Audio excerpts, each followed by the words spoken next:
gracias. Muchísimas gracias. Bueno, vamos a iniciar entonces esta charla. La idea es que cuando armemos una receta para comenzar con una nueva cerveza que queramos hacer, tengamos un poco más claros todos los parámetros que tenemos que tener en cuenta y cómo cada uno de ellos va a ir afectando al producto final, ¿no?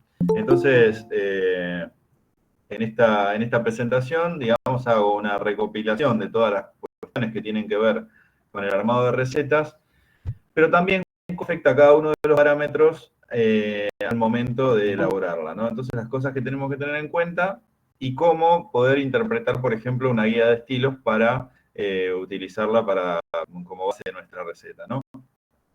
Así que vamos a arrancar, entonces.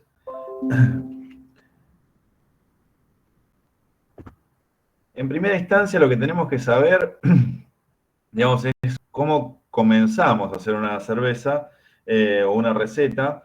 Yo siempre digo que las guías de estilos no son la Biblia, o sea, poner una cerveza que esté dentro de la guía de estilos, pero son muy útiles para poder guiarnos a lo que nosotros queremos lograr o nuestro objetivo, o darle por lo menos una orientación hacia el resultado que nosotros queremos buscar. Después, si por ejemplo, no sé, queremos hacer una Irish Red con sandía, y bueno, es un estilo que no está por ahí certificado, no es un estilo que esté identificado, bueno, pero podemos crearlo también, no hay problema. Pero lo que nos da la guía es un montón de parámetros para cosas que sí están probadas y que sabemos a lo que podemos llegar utilizando esas referencias, ¿no? Podemos utilizar la guía BJCP, que está disponible en la web, o la guía de la World Beer Cup también, que está disponible, y podemos sacar ideas de ahí que son muy interesantes. Otra de las formas de acercarnos hacia un estilo o hacia lo que nosotros buscamos es probar diferentes cervezas de estilos referentes, ¿no? Entonces, si sabemos que una cervecería hace muy bien tal estilo y nosotros queremos arrimarnos a ese estilo, podemos probar cómo la hace esa fábrica para poder nosotros representarla o por lo menos tener un acercamiento hacia esa cerveza. Después lo que tenemos que definir es qué ingredientes y qué técnicas vamos a utilizar para lograr acercarnos a nuestro objetivo, ¿no? Primero que nada, lo que hay que definir es qué es un estilo. O sea, los estilos son recopilaciones de información. Cuando hablamos de un estilo, hablamos de un conjunto de características que tiene una cerveza que fueron variando respecto a la geografía del lugar donde se hacen, respecto a los recursos, a la historia, al momento, a la tecnología. O sea, hay un montón de cosas que hicieron que un estilo sea lo que es, ¿no? Una cuestión cultural que fue generando con el paso del tiempo que esa cerveza sea como es. Entonces, esas cualidades combinadas nos van a dar un conjunto de características que van a dar lo que llamamos un estilo, ¿no? Recopilando esa información. Entonces, vamos a ver un ejemplo de lo que nos dice una guía de estilos sobre una cerveza como la APA o la American Pale Ale, ¿no? Nos habla de una cerveza ale pálida, como impresiones generales, refrescante, lupulada, con soporte de malta. Yo ahí les remarqué, digamos, las cosas que a mí me parece que tener en cuenta en el momento de elaborar cerveza, pero balanceada, bebible, o sea, esas palabras claves nos hablan de cómo está elaborada y de qué es lo que tenemos que buscar. Presencia limpia de lúpulo, variedades clásicas o modernas americanas o del Nuevo Mundo, son los lúpulos que utilizan, y orientada hacia el lúpulo, generalmente balanceada. Esa es la impresión general. Después lo que vamos a encontrar es descripciones del aroma, fuerte aroma a lúpulo, variedades americanas o del Nuevo Mundo, baja moderada maltosidad, pequeñas cantidades de maltas especiales que le pueden dar características de aroma de pan tostado, bizcocho y caramelo, ésteres frutales que pueden estar presentes pero moderados, y dry hopping, que es una técnica que nos marca acá como parte del estilo. Después la apariencia, ¿no? El dorado pálido, ámbar ligero, El sabor, otra vez nos habla de moderado a alto sabor a lúpulo. Después algunas características de la malta, como malta grano, digamos, el sabor del grano de malta, como para soportar la presencia del lúpulo, como amortiguador del amargor. Y un moderado alto amargor del lúpulo con un final medio seco. El sabor y amargor del lúpulo a menudo permanece hasta el final. O sea, son características que nos está diciendo, ya tenemos aroma, tenemos sabor, tenemos apariencia. Nos habla de la sensación en boca, que es un cuerpo medio ligero a medio, una carbonatación moderada a alta. Nos habla un poco también, los estilos nos hablan, como les decía, de la historia, ¿no? De cómo ese estilo fue evolucionando. Algunos comentarios sobre cuestiones que tienen que ver con el juzgamiento de esos estilos y algunas cuestiones que tienen que ver con la evolución de los lúpulos también. Y los ingredientes característicos, la malta pale ale, lúpulos americanos o del Nuevo Mundo, levadura americana o inglesa, neutral o ligeramente frutal, y granos especiales que pueden añadir carácter y complejidad. Ahí estamos dentro de las características que nosotros nos define la guía que podemos buscar en ese tipo de cerveza. Entonces, ¿cómo ponemos manos a la obra para lograrlo? Bueno, en principio, hay otra cosa muy importante que nos da la guía, es también las características de densidad, ¿no? La densidad inicial, que puede ser de 1045 a 1060, y una densidad final que puede terminar en 1010 o 1015, nos habla de un estilo que es una densidad final bastante baja, cosa que nos va a dar una sensación de sequedad. Unos IBUs bastante elevados, de 30 a 50, y el color que nos dice en SRM, en algunos puede aparecer también en otro rango, pero digamos es las mismas características, y el alcohol por volumen de 4,5 a 6,2. Entonces, ¿qué tenemos que definir para armar la receta? Bueno, primero que nada, el balance del estilo. Si va a ser un estilo que va a tener un balance hacia la malta, si va a tener un estilo hacia el lúpulo, si va a ser un estilo más bien equilibrado, ¿no? Que tenga una presencia de las dos características.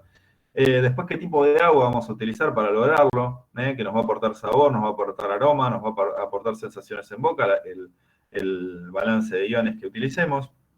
Que la malta que utilicemos, si va a tener hacer solo azúcares fermentables, vamos a aportar color, vamos a aportar cuerpo, sabor y aroma. Bueno, dependiendo de las maltas que utilicemos, vamos a modificar estas variables. Después el tema del lúpulo, que nos va a aportar muchos aromas y sabores, entonces definiendo el lúpulo también que vamos a utilizar para esta receta. Si lleva adjuntos, si lleva algunas especias, si lleva frutas, en algunos casos, en algunos estilos, es muy normal que lleven especias o frutados y demás. La levadura que vamos a utilizar también es muy importante, ¿no? Porque nos va a aportar aromas, nos va a aportar sabor, nos va a aportar cuerpo, o nos va a dejar el cuerpo residual, va a generar más o menos alcohol, va a generar también el CO2, va a verificar más o menos, entonces vamos a tener que elegir también una levadura acorde. Las temperaturas de macerado también nos van a definir qué cuerpo va a tener, qué azúcares residuales va a tener esa cerveza. Y las temperaturas de fermentación nos van a ayudar a generar ésteres frutales y también a que y de qué manera podemos controlar que generen alcoholes que sean malos, ¿no? El tiempo de hervor también nos va a modificar el color, el cuerpo, el sabor, el aroma, el amargor. ¿Qué técnicas de lupulado vamos a utilizar? Si vamos a utilizar lupulados en cocción o agregados posteriores como el dry hop que les decía antes. Y después, ¿qué carbonatación vamos a hacer para lograr una cerveza con una carbonatación asertiva para el estilo? Entonces, el agua. ¿Qué deberíamos saber sobre el agua para lograr arrimarnos a un estilo o lograr un buen resultado con eso? Primero que nada, tenemos que conocer la composición química del agua. Obviamente que hablamos de agua que sabemos que es de buena procedencia, que sea un agua para consumo y demás, pero, pero debemos conocer qué composición tiene con respecto a los minerales. ¿Por qué? Porque de esa manera nosotros sabemos si podemos utilizar ese agua o debemos hacer una dilución o agregado de algunos otros minerales. Dependiendo de lo que nosotros querramos destacar, vamos a utilizar diferentes sales y diferentes iones que nos van a destacar características más del lúpulo o más de la malta. Entonces, de esa manera vamos a lograr que la cerveza se destaque mucho más. Yo siempre digo que hacer una cerveza, digamos, tiene las cuestiones de cómo hacer una sopa, que dependiendo de los ingredientes que nosotros le pongamos, va a ser una sopa insípida o va a ser una sopa que va a tener buen sabor y va a tener buen aroma y demás.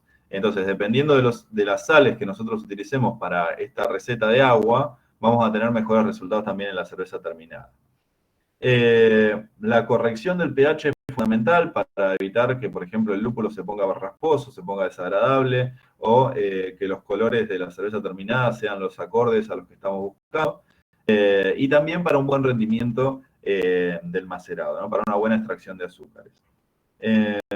Como regla general, vamos a tener que los sulfatos van a potenciar el lúpulo y los cloruros van a potenciar la malta. Eso es muy general para que tengan una idea. Pero ahora vamos a ver cada uno de ellos cómo afectan los sabores y aromas de nuestra cerveza. Con respecto a lo que les hablaba del estilo, nosotros sabiendo de dónde viene el estilo, podemos hacer una aproximación de cómo es el agua del lugar de donde nacieron esos estilos. Entonces, podríamos llegar a hacer una aproximación. Igual esto, tómenlo con pinzas, porque en general, por ejemplo, nos habla del agua de Barton, que es un agua extremadamente dura y un agua extremadamente cargada de bicarbonatos. Fue el inicio, digamos, de lo que fue la India Pale Ale, pero hoy en día realmente han ido cambiando mucho las combinaciones de iones en el agua. ¿Por qué? Porque hoy una India Pale Ale de la época en que arrancó, que era en el año 1800, no es lo mismo que una cerveza, una IPA que las que tomamos ahora. Serían mucho más rasposas, mucho más fuertes, mucho más intomables, digamos. Entonces hoy se buscan otros parámetros, pero para que tengan una idea de cómo combinaciones del agua pueden ser cervezas con mucha más presencia, por ejemplo, de lúpulo, mucho más cuerpo, que lo que puede ser, por ejemplo, una Pilsner, que es una cerveza que, si se fijan en la composición del agua, van a encontrar que tiene muy poco calcio, magnesio, o sea, son muy pocas sales en el agua, y eso hace también que percibamos una cerveza mucho más liviana que lo que puede ser una India Pale Ale, ¿no? Entonces, como regla general, hablábamos de que los sulfatos son potenciadores del lúpulo. Generalmente los rangos de elaboración van entre los 50 y los 150 ppm para cervezas que son un amargor normal y 150 a 50 para cervezas muy amargas.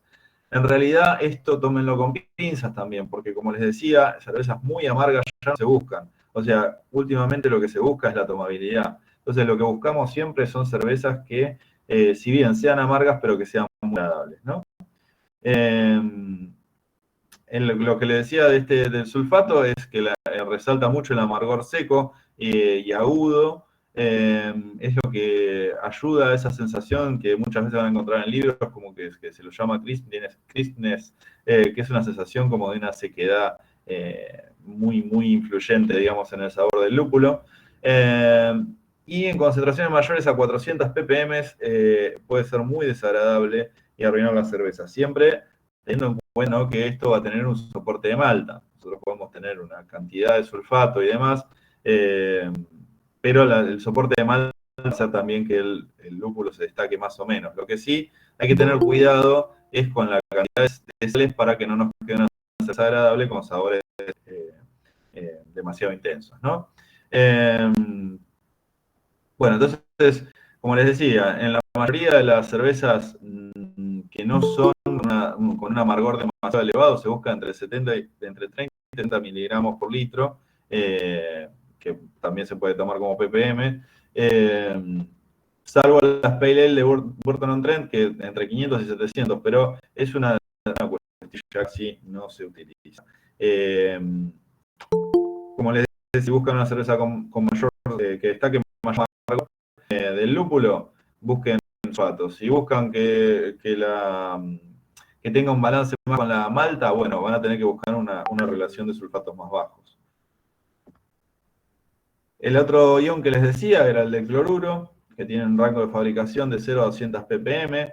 El ion de cloruro es el que acentúa los sabores dulces de la malta, nos va a dar la percepción por ahí de un poco más de cuerpo. la verdad que es interesante porque da una redondez en la maltosidad que es una percepción mucho más completa. Pero si nos pasamos, puede producir aromas y sabores a plásticos o lo que se llaman clorofenoles, que son muy desagradables. Este tipo de cloro en balance con el sulfato nos van a dar también una sensación de mayor maltosidad y por otro lado el sulfato nos va a dar la sequedad del lúpulo. Perdón, nos va a acentuar el amargor del lúpulo. El magnesio, que es otro de los iones que también se utilizan, yo en general trato de mantenerlo en un rango más bien bajo. Se usa muchas veces también como para, digamos, en algunas reacciones de la levadura necesitamos que el magnesio esté presente, pero si nos pasamos de magnesio tenemos un montón de cuestiones negativas, nos da sabores agrios, amargos, realmente es para mantenerlo a raya. Muchas veces se utiliza las sales de Epsom para aportar sulfatos, además del sulfato del calcio se aporta sulfato de magnesio, pero siempre yo recomiendo que el magnesio lo tengan más bien a raya, porque son sales que pueden afectar el sabor y nos van a dar unos sabores desagradables en nuestra cerveza. Entonces, si quieren utilizar solamente sulfato de calcio para el amargor y resaltar la sequedad de la cerveza, y no utilizar magnesio está bien. O sea, es una sal que la nombro, pero no me gusta tanto utilizarla. Entonces, aplicado al ejemplo de la American Pale Ale, nos habla de un balance que es hacia el lúpulo con malta de soporte. Entonces, que el amargor no debe ser tan intenso como el de una IPA, que debe ser refrescante, ligera y suave. Vamos a teniendo en cuenta esto, entonces tenemos que destacar el sabor del lúpulo en el amargor presente, ¿no? Pero también hay una malta de soporte, hay una maltosidad. Entonces, ¿qué deberíamos hacer? Bueno,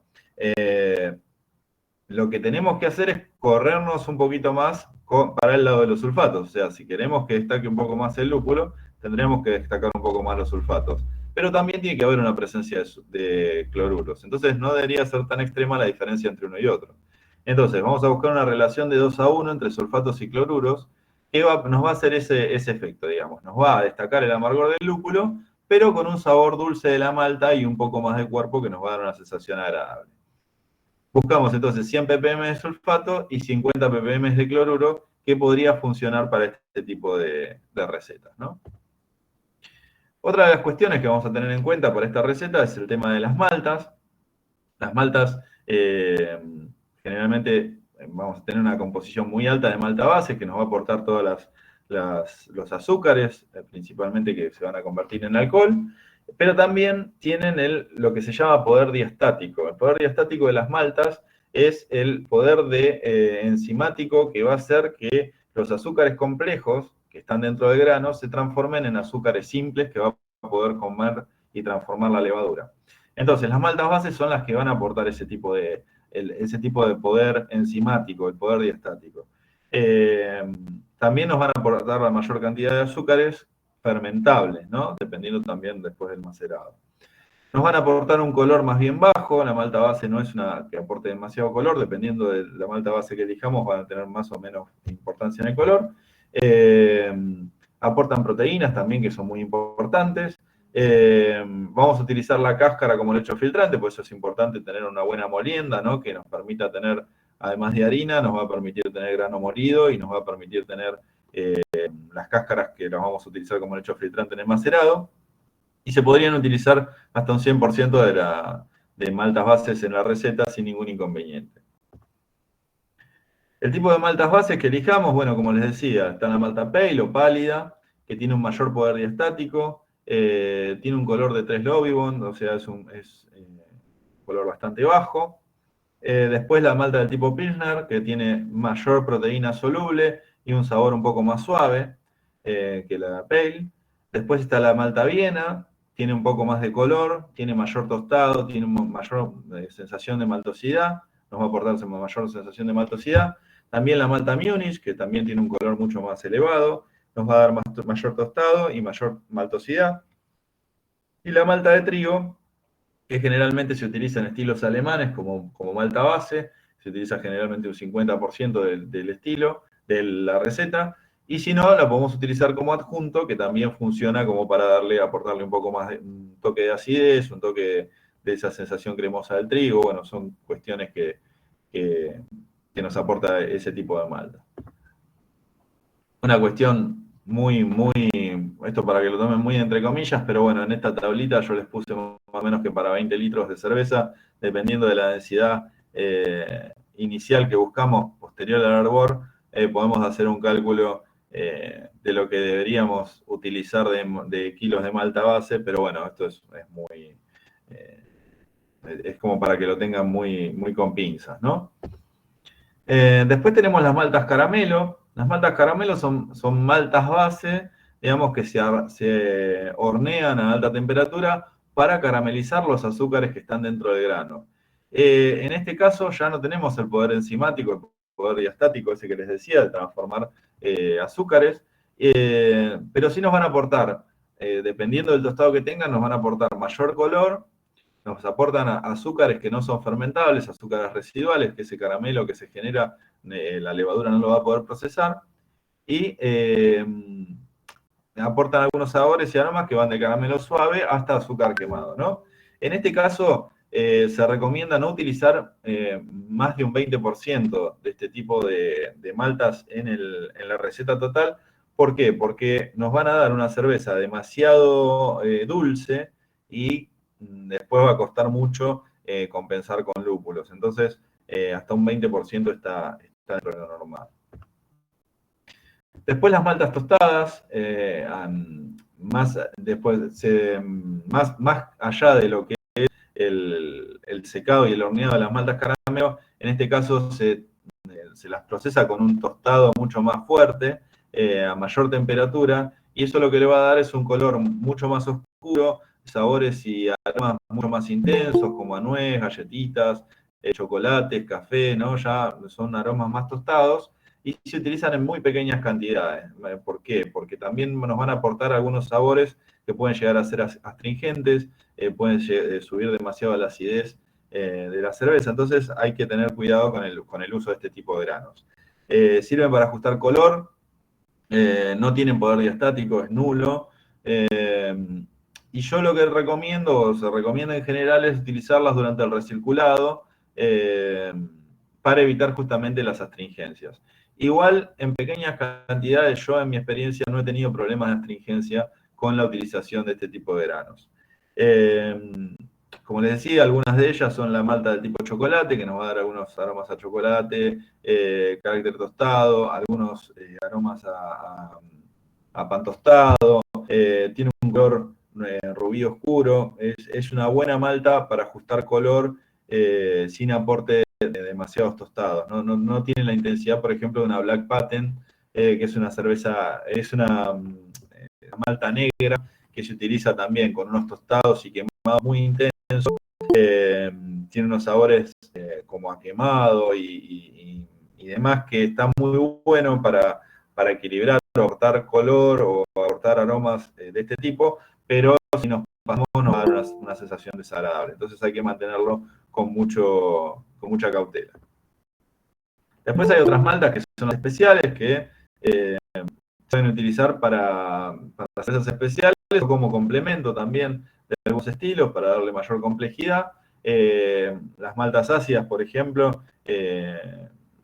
nos aportan una acidez. Podríamos hacer una aproximación a una cerveza sour o también para bajar el pH del macerado. Bueno, sirven en varios estilos. Después los caramelos belga o de abadía, como la Special B, nos va a aportar notas de caramelo, ciruelas, pasas de uva y un tostado muy agradable. Después las maltas de tipo melanoidina simulan esos herbores prolongados de la cerveza y nos aporta melanoidinas, entonces nos va a dar un color rojo intenso, un sabor más pleno, mucha maltosidad, mucha sensación de maltosidad en boca. Después las maltas de tipo biscuit, que tienen un tostado muy suave, tienen un color ámbar y nos va a aportar sabor a pan y bizcochos. Por ejemplo, una porter es una muy buena opción. Después las maltas del tipo ahumada, esos dependiendo, bueno, la madera que se utilice, pero generalmente se utilizan en cervezas como la Rauchbier. Nos va a dar algunos aromas, sabores, dependiendo de la cantidad que utilicemos, pero puede terminar siendo como aromas a panceta, ahumados muy fuertes. Queda muy bien con cervezas de ese tipo, ¿no? Y después podemos utilizar otros granos que no necesariamente sean cebada, puede ser el centeno, el sorgo y demás, que nos pueden aportar complejidad en algunos estilos, pero también, por ejemplo, para cervezas aptas para celíacos podemos utilizar este tipo de granos, ¿no? Bueno, dependiendo de las maltas que elijamos, vamos a tener diferentes aportes de colores. Yo normalmente, realmente para hacer este tipo de cálculos utilizo algún software como puede ser Brewsmith o hay algunos Beersmith o algunos que son libres que nos van a ayudar a aproximar muy bien el color. Siempre estos colores dependerán mucho del tratamiento del pH del agua que hagamos, ¿no? Para si queremos acercarnos, tenemos que tener un muy buen control de pH. Y hay una hojita donde dependiendo de la malta que elijamos y la cantidad, bueno, podemos calcular en una cantidad de mosto cuál es el color que vamos a tener en el final. Como les decía, tenemos diferentes tipos de maltas que nos van a aportar, por ejemplo, las que son sabores maltosos como a galletitas, a bizcocho, a pan, unas caramelos que nos van a dar caramelos, toffee, las que son más bien tostadas que nos van a dar los tostados oscuros, el capuchino, el cacao. Bueno, dependiendo de lo que elijamos podemos llegar a conseguir todos este tipo de sabores y aromas, ¿no? También lo que vamos a tener es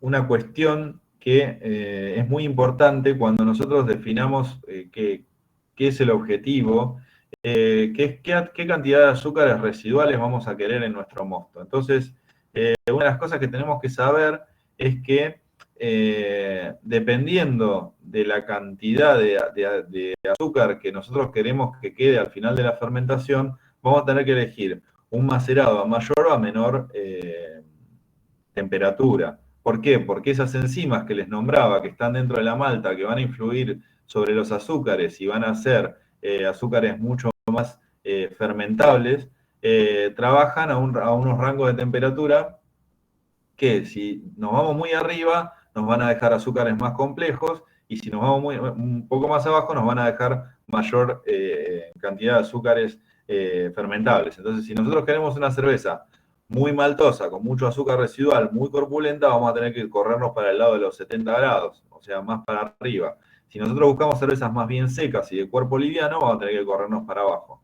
¿Por qué? Porque, digamos, dependiendo de la temperatura que nosotros elijamos, vamos a tener mayor influencia de la alfa milasa o de la beta milasa. Entonces, si es una cerveza balanceada, o sea que nosotros queremos que tenga algunos azúcares residuales, pero también que tenga un final que no sea demasiado pesado, vamos a apuntarle a 67 grados, 66 grados, o sea, una temperatura de ese tipo nos va a dar una cerveza balanceada. En este caso, por ejemplo, que es una cerveza que tiene que tener un final más bien seco, vamos a buscar irnos un poquito más para abajo con la temperatura de macerado, ¿no? O sea, entre los 62 y 64 grados sería una buena temperatura de macerado. Otra cosa que influye en el macerado es la densidad del empaste, que también afecta la extracción de azúcar y el trabajo enzimático. A empastes mucho más densos y más pesados, o sea, donde hay mayor presencia de grano y menos de agua, donde son esos empastes pesados de mover y demás, vamos a tener menor trabajo enzimático. O sea, vamos a tener azúcares mucho más complejos y vamos a tener mayor cantidad de azúcar residual. Si queremos una cerveza más bien liviana, busquemos empastes livianos, ¿no? Con una relación de 3 litros de agua y 1 kilo de malta, es una relación buena para lograr empastes livianos. Más, si son más densos, vamos a tener cervezas con mayor azúcar residuales. Otra de las cuestiones que podemos utilizar durante el macerado, en algunos casos, en algunos estilos, van a ver que se habla de la técnica de cocción. Esto lo que da es una mayor presencia de maltosidad que tiene que ver con sabores como a corteza de pan y galletitas, crackers. Para lograr esto, lo que se hace es la técnica de cocción, que es simplemente extraer una porción de maltas que nosotros tenemos macerando y se las pone a hervir durante un tiempo para que generen todos estos compuestos y después se lo vuelve nuevamente al macerado y se sigue como estaba, ¿no? Pero en general es para cervezas donde se busca destacar la maltosidad y este tipo de aromas y sabores. Muy de la escuela alemana ese tipo de técnicas. Bueno, vamos al ejemplo del American Pale Ale justamente para la malta, ¿no? Nos habla de un balance hacia el lúpulo, pero con buena malta de soporte. Entonces, vamos a buscar que tenga una baja a moderada maltosidad, apoyando la presentación del lúpulo y que opcionalmente muestre pequeñas cantidades de carácter de malta especial. Entonces, nos recomienda también la malta Pale Ale como base. Ya nos da también otro dato importante. Dice que debe ser refrescante, ligera y suave. Entonces, vamos a buscar una malta base con un macerado cercano a los 63 grados que nos va a aportar mayormente azúcares fermentables, nos va a dar un final más seco y un pequeño porcentaje de malta caramelo que vamos a utilizar, por ejemplo, un 10%, que nos va a dar los azúcares residuales que vamos a utilizar para frenar el amargor del lúpulo, para que no sea demasiado intenso. Entonces, ¿podemos utilizar maltas especiales? Sí, podemos utilizar algún caramelo no muy alto para que no tenga tostados, porque el tostado no debería estar en este estilo. Pero sí podemos lograr con un caramelo bajo que tenga un buen soporte de malta y eso ayude a contrarrestar el amargor del lúpulo. Entonces, con un 90% de malta base y un 10% de algún caramelo bajo, podemos lograr que el color no se vaya muy alto, que no haya tostados dentro de la cerveza y que nos dé los azúcares necesarios para el soporte del lúpulo que buscamos. Ahora vamos a otro ingrediente que es el lúpulo, que nos va a aportar el amargor, el sabor y el aroma al lúpulo, pero también nos va a dar algunas propiedades que tiene que son antibacterianas y ayudan a la conservación de la cerveza terminada. Ayuda también a la retención de espuma, a la coagulación de proteínas. Vienen en flores secas o frescas, pero generalmente se utilizan pellets y en las grandes fábricas se utilizan extractos. Los pellets son mucho más prácticos y ocupan mucho menos volumen dentro de la cocción. Una de las técnicas que se utiliza es el firmware hopping, que se agrega lúpulo durante el llenado de la olla de hervor. Eso ayuda a la conservación de aroma y un buen final de amargor. Y otra de las técnicas es el dry hop, que es el agregado durante el madurado, que se utiliza generalmente para aportar mayormente aromas y no aportar amargor a la cerveza, ¿no? Es más que nada para potenciar los aromas del lúpulo. Entonces, como les decía, si son lúpulos que van a ser netamente de amargor, se agregan durante el inicio del hervor. Si vamos a utilizar parte del sabor de ese lúpulo y queremos conservarlo, lo vamos a agregar a partir de la mitad del hervor de nuestra cerveza. Y si va a ser de aroma, lo que vamos a tratar de hacer es utilizarlo siempre lo más al final posible o en dry hop, como para que los aceites esenciales se conserven en nuestra cerveza y no se volatilicen. Entonces, lo que vamos a hacer es correr las adiciones de lúpulo más para el final para potenciar esos aromas, ¿no? Es muy importante que tengamos un buen conocimiento de la frescura de ese lúpulo, de la cantidad de alfa-ácidos que tiene, para poder calcular el aporte de IBUs o el amargor que vamos a conseguir, y cómo está en sus aceites esenciales para poder potenciar sus aromas y poder lograr lo mejor de esa cerveza. Porque muchas veces se utilizan los lúpulos solamente por nombre o porque están de moda y demás, pero no conocemos cuál es el potencial y a veces el gasto económico que tenemos que hacer en un lúpulo importado, deberíamos buscar las mejores combinaciones y potenciar cada uno de sus aromas y de sus aceites para no hacer un gasto tampoco sin sentido. Entonces, conociendo la composición podemos lograr extraer lo mejor de ese lúpulo. Una de las cuestiones que tenemos que tener en cuenta es que si utilizamos lúpulos viejos, nos va a aportar aromas y sabores a queso rancio o herbal. Entonces, eso por más que le hagamos lo que le hagamos, una vez que lo utilizamos, esos lúpulos vencidos o amarillentos, nos van a dejar esos aromas y esos sabores en nuestra cerveza. Entonces, hay que tener mucho cuidado con eso. Los tipos de lúpulos que conocemos son los lúpulos americanos, por un lado. O sea, lúpulos, dependiendo de dónde vienen, nos van a aportar características especiales. Entonces, por ejemplo, tenemos los lúpulos de tipo americanos, que son los lúpulos más modernos, lúpulos que tienen muchas características cítricas, resinosas, como de pino. Algunos tienen notas a frutas tropicales, frutas de carozo, bayas. O sea, dependiendo del estilo, todos los años están sacando alguno nuevo como para sumar un poco más de complejidad al mercado, pero la verdad que los lúpulos americanos, sus características principales generalmente son el cítrico y el resinoso, que son las dos más fuertes, ¿no? Después tenemos los lúpulos del viejo mundo, los lúpulos tradicionales europeos, los lúpulos que vienen de la zona central de Europa, lúpulos del tipo Saaz, los lúpulos británicos como Perlé, o algunos lúpulos que son más bien florales, especiados, herbales, más bien terrosos. Son mucho menos intensos que los lúpulos americanos y mucho menos intensos todavía que los lúpulos que llamamos del Nuevo Mundo, ¿no?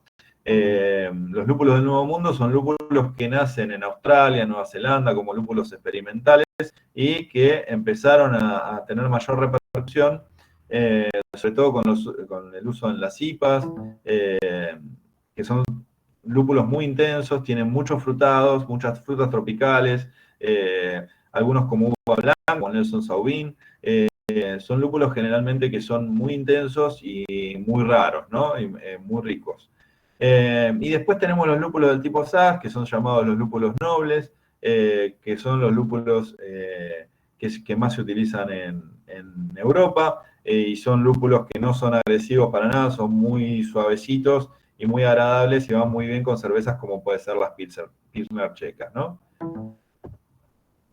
Acá les muestro una ruedita donde están un poco las diferentes las diferentes notas de aroma y de sabor que podemos llegar a sacar de los lúpulos. Entonces podemos encontrar frutas como el mango, las peras, las uvas, resinas como el pino, algunas notas como marihuana, herbales como la menta. Bueno, hay un montón de opciones, y por eso es muy importante saber elegir el lúpulo al momento de armar la receta.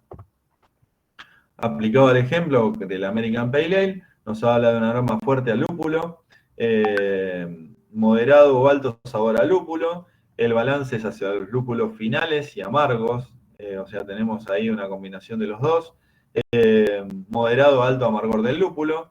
Y los lúpulos deberán ser lúpulos americanos o del Nuevo Mundo, con un rango amplio de características permitidas. Entonces, vamos a tener que hacer grandes adiciones de aroma y de sabor, pero deberíamos tener cuidado que las adiciones no sean tan altas en amargor como la de una IPA, porque es una APA, entonces debe tener menor amargor, pero sí toda la potencia del lúpulo en aroma y sabor. Entonces vamos a buscar adiciones con mayor porcentaje durante el final de la elaboración, de mitad y final de la elaboración, y también en dry hop para potenciar mucho más esos aromas. Entonces vamos a elegir lúpulos americanos o del Nuevo Mundo, con aromas y sabores intensos a cítrico, frutal, resinoso. Podría ser citra, 5, centennial, o sea, son lúpulos que irían muy bien, pero también podrían ir lúpulos del tipo del Nuevo Mundo, que también quedan muy bien en este estilo.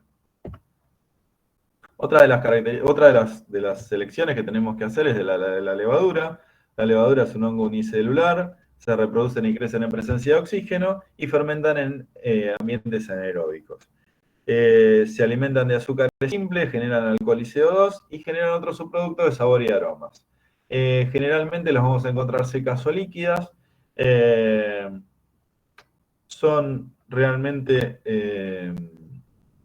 un organismo muy simple, pero tenemos que tener mucho cuidado en un montón de cuestiones que tienen que ver con la utilización, porque dependiendo de cómo los tratemos, vamos a tener mejores o peores resultados.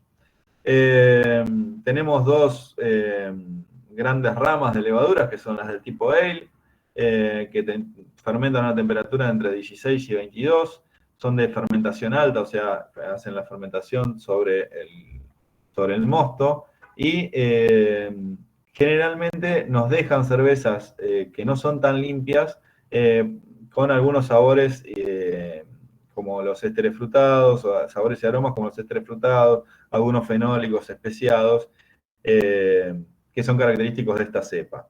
Generalmente tienen una atenuación bastante rápida y soportan mejor los cambios de temperatura dependiendo de la cepa que elijamos. Después está la rama de las levaduras del tipo lager, que son levaduras que trabajan a bajas temperaturas, trabajan entre 8 y 12 grados, hacen la fermentación sobre la base del fermentador, son mucho más limpias en aromas y sabores, generalmente pueden generar un sulfuro durante la fermentación, pero que con el tiempo suele ir desapareciendo. Tiene una atenuación más lenta, o sea, lo que una levadura del tipo lager hace en una semana o menos, las levaduras del tipo lager tardan un mes o 20 días aproximadamente en atenuar, dependiendo del mosto que tengan que fermentar, ¿no? Bueno, acá tenemos un dibujito de cómo funciona cada una de ellas y más o menos los estilos que se pueden lograr con cada una. Y tenemos dentro de las levaduras diferentes opciones para diferentes aplicaciones. Por ejemplo, las levaduras que son del tipo neutras o llamadas americanas son sabores y aromas más limpios, no generan tantos ésteres frutales, acentúan los sabores del lúpulo, tienen finales más secos, como les decía en la IPA y en la APA, dejan mucho menos azúcares residuales y son de dejar pocos sabores y aromas residuales. Después las que son del tipo inglesa suelen generar ésteres frutales como pera, manzana, que son característicos de los estilos ingleses. Tienen una buena clarificación, dejan algunos azúcares residuales, son cervezas un poco más corpulentas y un final algo dulce, ¿no? Van muy bien en las English Pale Ale o las English Special Bitter, ¿no? Después las que son del tipo alemanas son un poco más esterosas y generan algo de sulfuro. Por ejemplo, en la cerveza del tipo Kelch se puede apreciar este tipo de levaduras. Levaduras irlandesas producen algunos indicios de diacetilo que combinado con, por ejemplo, los azúcares residuales o las cervezas que tienen algunos azúcares nos pueden dar esa sensación de butterscotch, que es muy, muy característica de este tipo de cervezas irlandesas, y frescura y final seco, ¿no? Las cervezas Irish Ale son bastante frescas. Después las Hefeweizen alemanas suelen ser unas levaduras que generan ésteres de banana y clavo, nos dejan una turbidez residual bastante importante, y dependiendo de la temperatura que utilicemos va a tener más banana o más clavo en la cerveza terminada.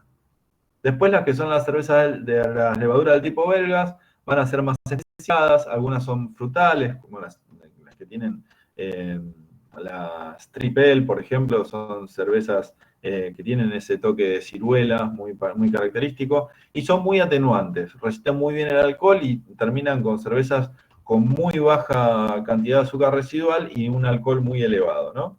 Esa es una de las características de las cervezas de las levaduras belgas. Entonces, aplicado al ejemplo, vamos a buscar que los ésteres frutales pueden variar desde moderado a ninguno en sabor y aroma, y recomienda levaduras americanas o inglesas, neutral o ligeramente frutal.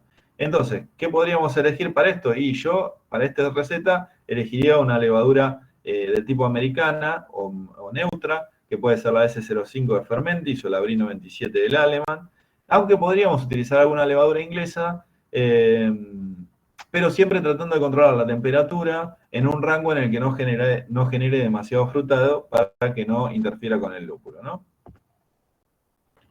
Como adjuntos, que es otra de los que podemos utilizar durante la elaboración, bueno, vamos a tener que tener en cuenta si vamos a utilizar clarificantes, porque si queremos una cerveza más bien turbia, una cerveza que sea más bien o que sea más limpia, entonces dependiendo de eso vamos a elegir si utilizamos algunos clarificantes o no.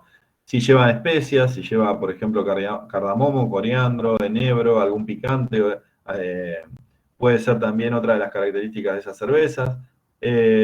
Si vamos a utilizar algún azúcar especial como miel, mascabo, algún candy sugar, eso nos va a aportar por ahí azúcares más residuales y una complejidad más alta y un cuerpo más liviano. Bueno, dependiendo del azúcar que utilicemos, podemos lograr diferentes objetivos. También se puede utilizar cacao o café como para potenciar estos aromas y sabores. Otros granos como la avena y el trigo también nos van a aportar mayor complejidad, sensaciones en boca, turbidez. Y también podemos usar frutas, se pueden usar enteras, congeladas, en pulpa, dependiendo del objetivo, también podemos utilizarla como adjunto, ¿no? Los tiempos de hervor también van a ser importantes para nuestra receta. Un hervor demasiado un hervor prolongado va a generar mayor concentración de azúcar, mostos más densos, lo que son las reacciones de Maillard, como color más oscuro, algunos aromas y sabores a caramelos quemados, caramelización en la olla. Y con mayor tiempo de hervor vamos a lograr una mayor modificación de las resinas del lúpulo, por lo cual vamos a tener un amargor mucho más elevado y mucho más presente. Otra de las cuestiones que vamos a tener en cuenta para nuestra receta es la carbonatación. Es importante que cada estilo de cerveza nos aproxima a una carbonatación. Por ejemplo, si nosotros tenemos una cerveza del tipo Barley Wine demasiado carbonatada, con una carbonatación alta, nos va a dar una sensación desagradable porque es muy corpulenta y con una carbonatación alta no es lo que se busca en ese estilo. Pero si una carbonatación alta en una cerveza del tipo Pilsner, por ejemplo, nos va a dar una sensación extra de frescura. Entonces, es importante también tener en cuenta eso para buscar un buen balance de la cerveza y la tomabilidad. Entonces, para tenerlo como regla básica, si vamos a utilizar azúcar para carbonatar, una carbonatación baja, 5 gramos por litro de cerveza de azúcar, una media con 6 gramos por litro de azúcar, 6 gramos de azúcar por litro de cerveza, y de 7 a 8 gramos para cervezas de una carbonatación muy alta. Si vamos a utilizar carbonatación forzada, podemos utilizar esta tabla que está en internet, la van a encontrar muy fácil, que dependiendo de la temperatura que utilicemos y el volumen que estemos buscando, bueno, vamos a encontrar ahí una presión en bares que deberíamos aportarle con nuestro regulador de presión desde el tubo para lograr la carbonatación que nosotros queremos. En este caso, en el caso del ejemplo, necesitamos una tabla de carbonatación media a media alta, entonces podríamos utilizar 6 gramos por litro de azúcar para una carbonatación media o media alta, o buscar 2 o 2,5 volúmenes de CO2 para una carbonatación bastante presente. Así que bueno, eso es todo por mi parte. Les agradezco la paciencia, espero no haberlos aburrido demasiado y gracias por participar de esta charla. No sé si hay alguna charla.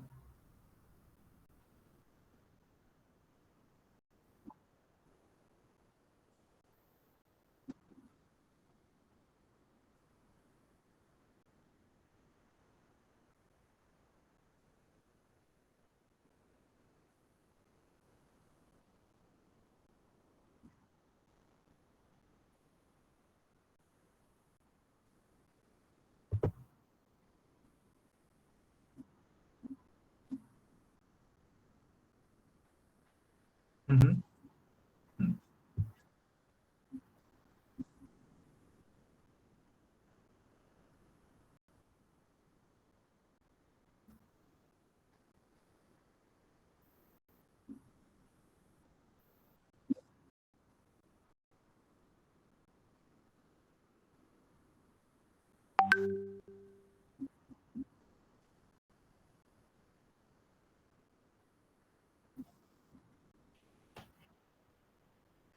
Excelente, sí, sí, perfecto.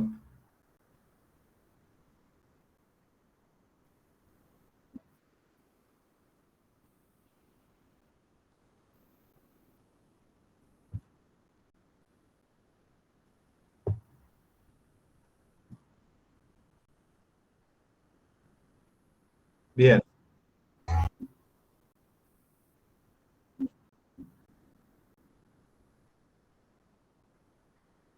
Bien.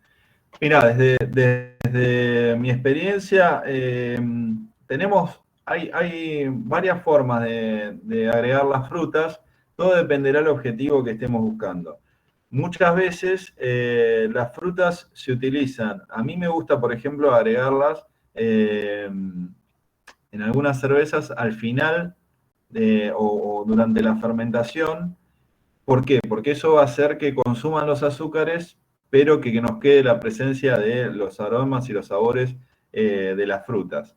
Siempre hay que tener en cuenta que si nosotros agregamos frutas, vamos a agregar azúcares. Y esos azúcares, quizás si nosotros los agregamos más en el madurado, en frío, durante el momento del madurado de la cerveza, podemos llegar a unos azúcares que eh, si nosotros embotellamos esa cerveza con esos azúcares y además le agregamos el primer para carbonatar o el azúcar para carbonatar, podemos llegar a generar una botella bomba, digamos, porque eso va a generar una segunda fermentación en botella y la presión sería demasiado elevada. Entonces hay que tener cuidado en eso. Pero yo, por ejemplo, en carbonataciones en barril, he agregado fruta en madurado, perdón, sin ningún inconveniente. Lo que hay que tener mucho cuidado es de lavar bien las frutas para que no nos metan ninguna contaminación o ninguna levadura salvaje en nuestro mosto, ¿no? Porque podría llegar a ser también un problema. Generalmente también utilizo, por ejemplo, las frutas congeladas, porque cuando uno congela la fruta, eh, eso hace que las células se rompan y poder extraer muchos mayores sabores y aromas que tienen que ver con la fruta que utilicemos. Así que, por ejemplo, durante la fermentación, agregar la fruta es una buena forma de asegurarnos que llegue bien, que termine bien la fermentación.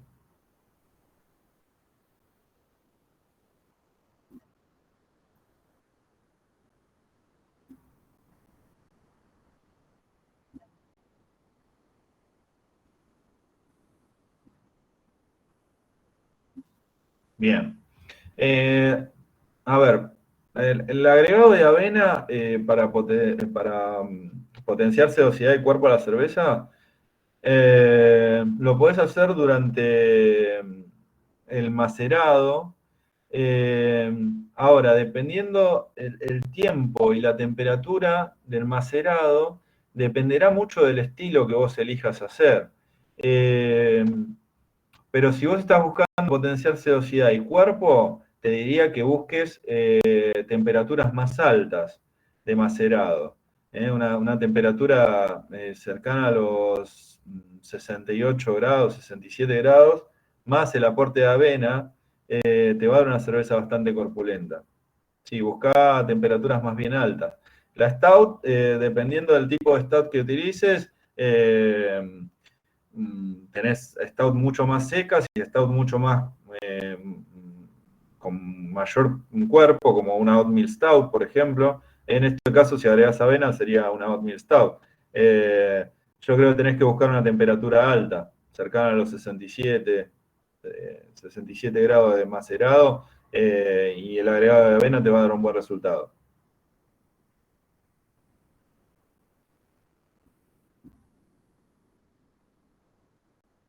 Sí, sí, lo vi ahí.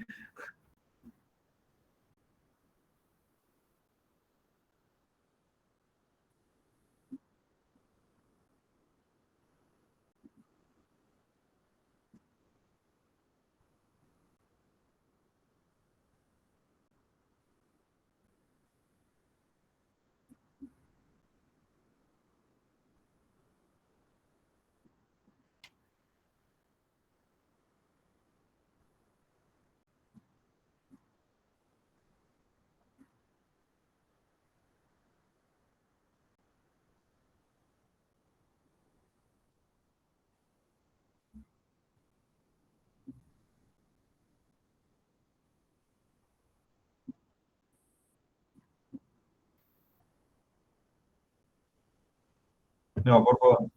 Yo les agradezco muchísimo.